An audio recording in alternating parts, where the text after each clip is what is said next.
بسم الله الرحمن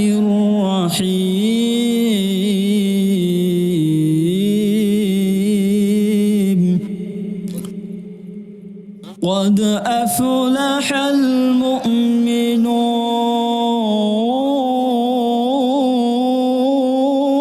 المؤمنون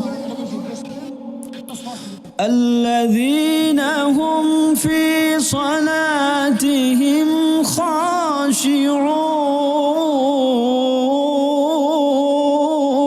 خاشعون والذين هم عن اللغو معرضون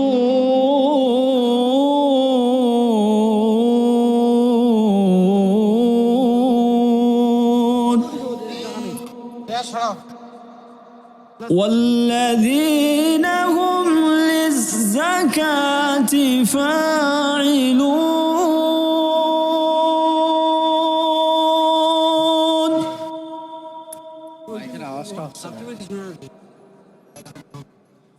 والذين هم لفروجهم حافظون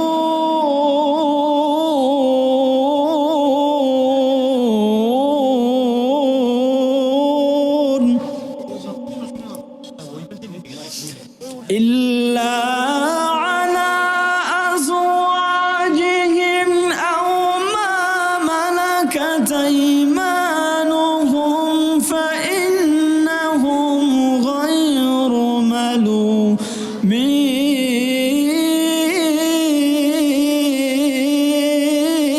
ملومين صدق الله العلي العظيم إن الله وملائكته يصلون على النبي يا أيها الذين آمنوا صلوا عليه وسلموا تسليما তুমি কত সুন্দর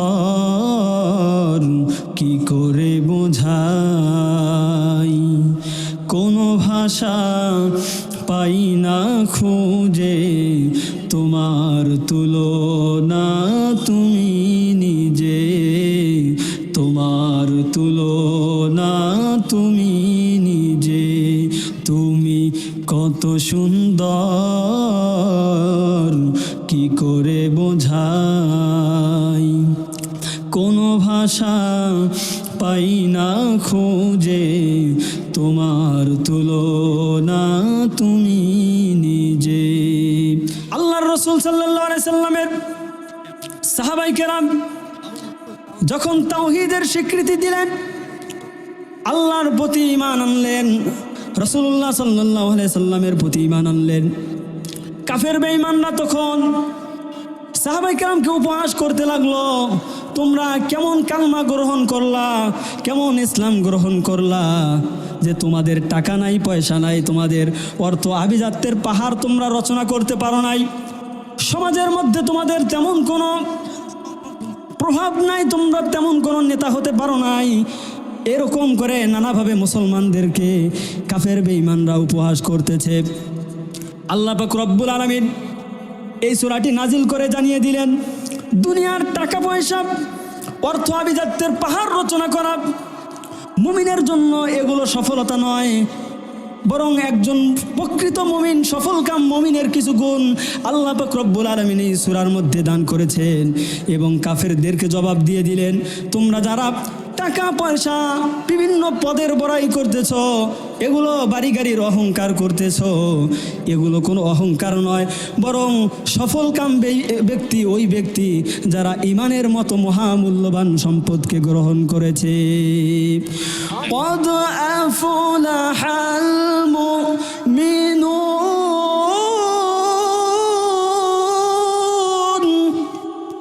আল্লাহ পাক রব্বুল আলামিন বলেন অবশ্যই অবশ্যই মুমিনরা সফল কাম হয়েছে যারা ঈমান এনেছে তারা সফল তবে কোন সমস্ত মুমিনরা সফল কাম মুমিন হওয়ার জন্য কোন গুণগুলো আমাদেরকে অর্জন করতে হবে এই সূরার মধ্যে আল্লাহ পাক রব্বুল আলামিন মুমিনদের 7টি গুণ বর্ণনা করে দিয়েছেন মুমিনদের কয়টি গুণ বর্ণনা করেছেন?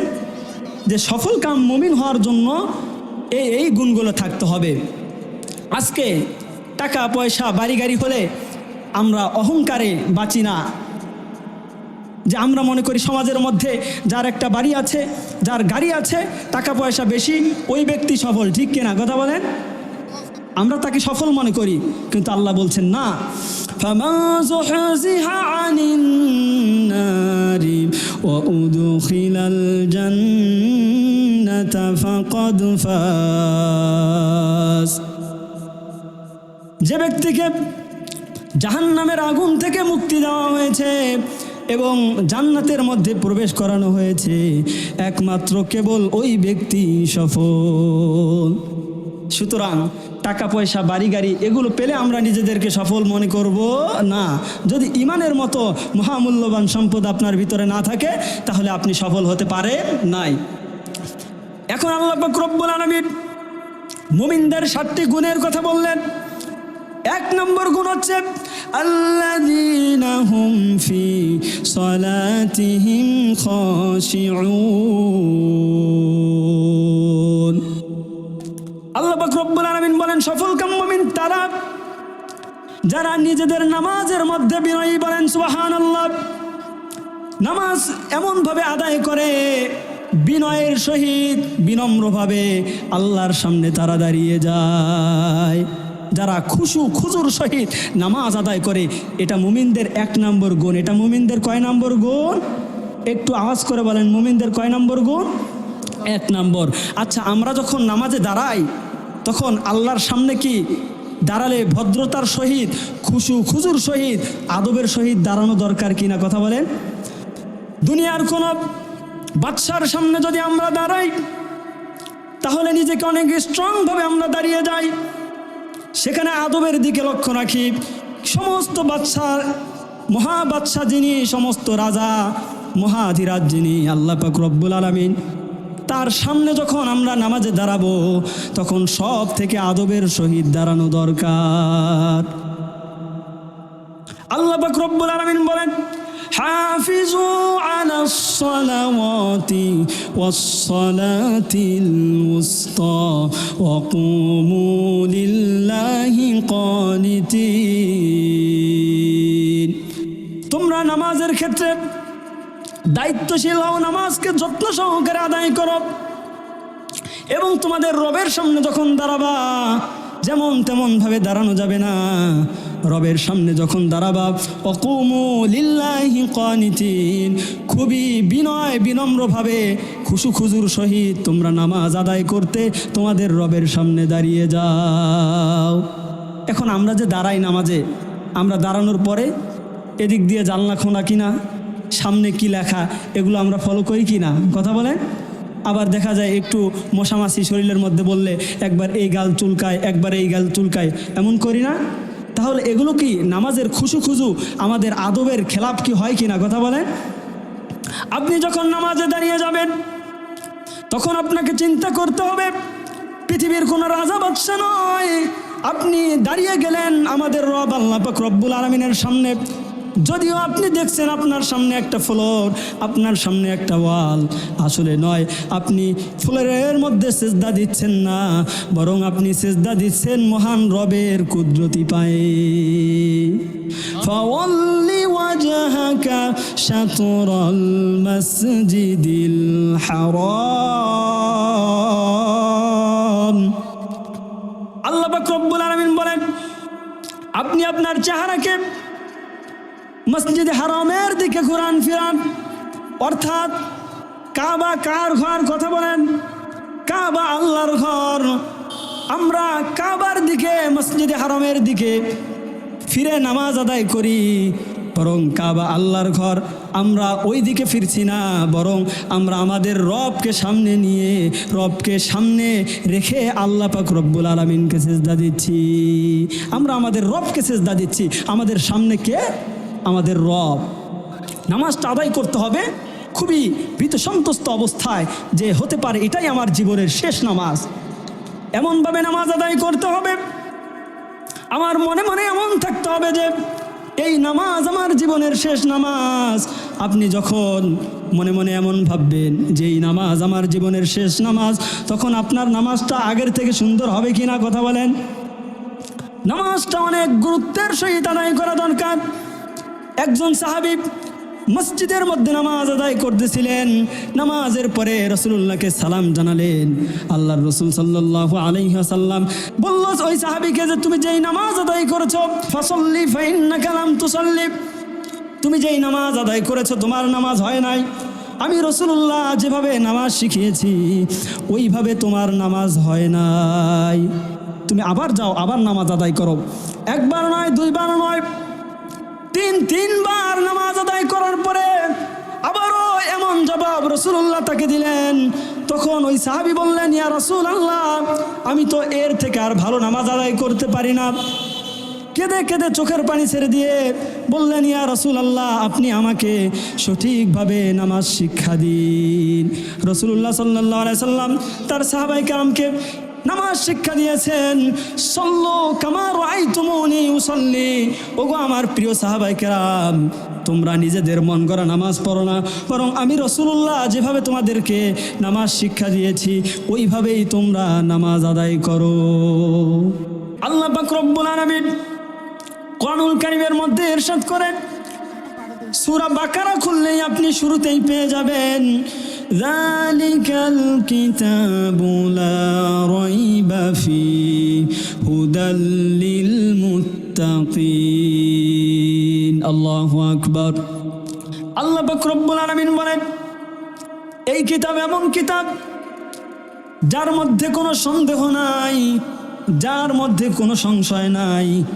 এই কিতাবকে তোমরা যদি তোমাদের ব্যক্তি জীবনে, রাষ্ট্রীয় জীবনে, জীবনের প্রতিটা অঙ্গনে তোমরা এই কিতাবকে যদি প্রাধান্য দাও, আমার আইনগুলোকে তোমরা যদি বাস্তবায়ন করো, তাহলে তোমাদের সমাজটা বর্তমানে যে অন্যায়, অবিচার, জুলুম, জেনা, বেবিচার আছে সব দূরীভূত হয়ে যাবে। একটা শান্তির সমাজে তোমাদের সমাজটা পরিণত হয়ে যাবে যদি এই কিতাবকে আমরা মানতে পারি।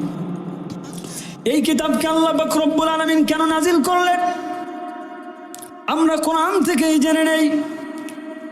আলিফ লাম রা কিতাবুন আনজালনাহু ইলাইকা লিতুখরিজান নাসা মিনাজ যুলুমাতি ইলান নূর। আল্লাহ পাক রব্বুল আলামিন বললেন, নবী হে, আপনার প্রতি এই কিতাবকে নাজিল করেছি, এমনি এমনি নাজিল করে নাই। এই কিতাবকে এজন্য নাজিল করেছি যাতে করে পৃথিবীর অন্ধকারচ্ছন্ন মানুষগুলো, যারা অন্ধকারের মধ্যে নিমজ্জিত, গণতন্ত্র, সমাজতন্ত্র, পুঁজিবাদ সহ যত রকম মানুষের তৈরি করা মতবাদ আছে, এই কবিরা গুনার মধ্যে, সগীরা গুনার মধ্যে যারা নিজেদের জীবনকে অপবিত্র বানিয়েছে, এই সব অন্ধকারচ্ছন্ন মানুষগুলোকে আপনি অন্ধকার থেকে যেন আলোর পথে বের করে আনতে পারেন। এজন্য আল্লাহ পাক রব্বুল আলামিন এই কিতাবকে নাজিল করেছেন। কিন্তু আজকে আমরা মানুষের তৈরি করা মতবাদ, গণতন্ত্র সহ যত কিছু আছে এগুলোকে আমরা আমাদের জীবনের পথে এবং পাথে হিসাবে গ্রহণ করেছি, কিন্তু আমরা ছুঁড়ে ফেলেছি, ছেড়ে দিয়েছি কোরআনকে, ঠিক কিনা? আজকে কোরআনকে ছেড়ে দেওয়ার কারণে গোটা পৃথিবীতে আজকে কোরআনের আইন আমরা সমাজের মধ্যে বাস্তবায়ন না করার কারণে আজকে সমাজের মধ্যে অন্যায়, অবিচার, জুলুম, আজকে যারাই ক্ষমতায় যায় তারাই এই অন্যায়, অবিচার, আলেমদের উপরে নির্যাতন করার সাহস পায়। আজকে কোরআনের আইন সমাজের মধ্যে কায়েম নাই এই কারণে, ঠিক কিনা? আজকে যদি কোরআনের আইন সমাজের মধ্যে কায়েম থাকতো, তাহলে যে চুরি করত, চুরির অপরাধে তার হাত কেটে দেওয়া হতো, যে ধর্ষণ করত তাকে ধর্ষণের শাস্তি, মৃত্যুদণ্ড কার্যকর করা হতো, যারা দেশের টাকা পাচার করে অন্য দেশের মধ্যে অর্থ আভিজাত্যের পাহাড় রচনা করতেছে, প্রত্যেকটা অন্যায়কারীকে কোরআনের আইনে এনে তাদের উপরে শাস্তি প্রয়োগ করা হতো, ঠিক কিনা? আজকে কোরআনের আইন না থাকার কারণে সমাজের মধ্যে জেনা, ব্যভিচার, অন্যায় এতটাই বৃদ্ধি পেয়েছে। আজকে মানুষের মধ্যে আজ মনুষ্যত্ব নাই। আজকে সমাজটা যেন এক হিংস্র প্রাণীর একটা মুখোশ ধারণ করেছে, ঠিক কিনা? এজন্য এই মানুষদের মুক্তির পথ, পুরো সমাজটা যদি শান্তির পথে ফিরে যেতে চায় তাহলে আমাদেরকে অনুসরণ করতে হবে একমাত্র কেবলমাত্র মহাগ্রন্থ আল কুরআনুল কারীমকে, ঠিক কিনা? কিন্তু দুঃখজনক হলেও সত্য, আমরা আমাদের জীবনে সব কিছুকে গ্রহণ করলেও আমরা মুখে মুখে মুসলমানের দাবি, ইমানের দাবি, কিন্তু বাস্তবিক পক্ষে আমরা এই কোরআনকেই আমাদের জীবন থেকে একরকম ছেড়ে দিয়েছি বললেই চলে, ঠিক কিনা? এজন্য এই কোরআনের আইন যদি সমাজের মধ্যে বাস্তবায়ন হয়ে যায় তাহলে ওই সমাজের মধ্যে অন্যায়, অবিচার, চাঁদাবাজি, যত রকম দুর্নীতি আছে এগুলোর কোনো রকম সামান্যতম সুযোগ এবং অবকাশ থাকবে না। আল্লাহ পাক রব্বুল আলামিন কোরআনুল কারীমের মধ্যে বলেন, فمن تبع هداي فلا خوف عليهم ولا هم يحزنون। এই কোরআনকে তোমরা যদি অনুসরণ করো, আমার হেদায়াত তোমরা যদি গ্রহণ করো, তাহলে ওই সমাজের মধ্যে অন্যায় থাকবে না, জিনা ব্যভিচার থাকবে না, তোমাদের চুরি ডাকাতি এগুলোর কোনো ভয় থাকবে না, চিকিৎসা, বাসস্থান, যত কিছু তোমাদের প্রয়োজন আছে কোরআনুল কারীমের সমাজের মধ্যে সব কিছুর গ্যারান্টি দিয়ে দেওয়া হবে। এই কোরআনের মধ্যে আল্লাহ পাক রব্বুল আলামিন মানব জাতির জন্য যা কিছু প্রয়োজন সব কিছু আমাদেরকে দান করেছেন। কোনো কিছু কি এই কোরআনের মধ্যে অভাব আছে? কোনো কিছুর কমতি নাই। وَنَزَّلْنَا عَلَيْكَ الْكِتَابَ تِبْيَانًا لِكُلِّ شَيْءٍ। আল্লাহ পাক রব্বুল আলামিন বলেন, পৃথিবীর মানুষেরা, তোমরা এই পৃথিবীতে চলার জন্য, দুনিয়ার জীবনে তোমাদের যা কিছু প্রয়োজন এবং পরকালে সফলতার জন্য তোমাদের যা কিছু প্রয়োজন, আমি আল্লাহ পাক রব্বুল আলামিন এই কোরআনুল কারীমের মধ্যে সব কিছু খুলে খুলে বর্ণনা করে দিয়েছি। আল্লাহ সুবহানাহু ওয়া তাআলা মানব জাতির জন্য যা কিছু প্রয়োজন এই কোরআনের মধ্যে সব কিছু খুলে খুলে বর্ণনা করে দিয়েছেন, বলেন সুবহানাল্লাহ। এরপরও আমরা কেন এই কোরআন থেকে পিছিয়ে, কেন আমরা কোরআনের আইনকে সমাজের মধ্যে, রাষ্ট্রের মধ্যে বাস্তবায়ন করার জন্য আমরা চেষ্টা করি না? এবার আমাদের টার্গেট একটাই হবে ইনশাল্লাহ, যারা এই কোরআনকে রাষ্ট্র ক্ষমতায় নেবে, যারা এই কোরআনের আইন দিয়ে দেশ চালাবে, আমাদের জীবন যেতে পারে, তাদেরকেই আমরা রাষ্ট্র ক্ষমতায় নিয়ে যাব ইনশাল্লাহ। আমরা ইতিপূর্বে অনেক ক্ষমতা দেখেছি, দাদির ক্ষমতা দেখেছি, নানির ক্ষমতা দেখেছি, নানার ক্ষমতা দেখেছি। আগামী দিনে আমরা আমাদের রাষ্ট্র ক্ষমতায় আল কুরআনুল কারীমকে দেখতে চাই, মুসলমান, ঠিক কিনা? যারা কোরআনকে সংসদে নিয়ে যাবে, সে যেই দলই হোক না কেন, যারা আল্লাহর কোরআনের রাষ্ট্র কায়েমের চিন্তা বিকির করবে, চেষ্টা করবে, আমরা তাদের সাথে আজকে আছি, আগামী দিনেও থাকবো, যতদিন এই দেহে প্রাণ থাকবে আমরা তাদের সাথে আছি, আমাদের সাপোর্ট তাদেরকে করেই যাবে, ঠিক কিনা?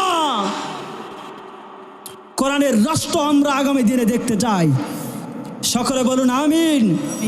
আমাদের জীবনে আমরা আমাদের মৃত্যুর আগে যেন আমরা কোরআনের আইন এই সমাজের মধ্যে বাস্তবায়ন দেখতে চাই, বাস্তবায়ন করতে পারি। এজন্য আমাদের প্রচুর চেষ্টা এবং সাধনা এবং আমাদের নিজের জীবনকে কোরআনের একটা এই পথ অনুযায়ী, কোরআনের অনুসরণে, কোরআনের আইন অনুযায়ী আমাদের জীবনকে গড়ার প্রয়োজন আছে না নাই? কথা বলে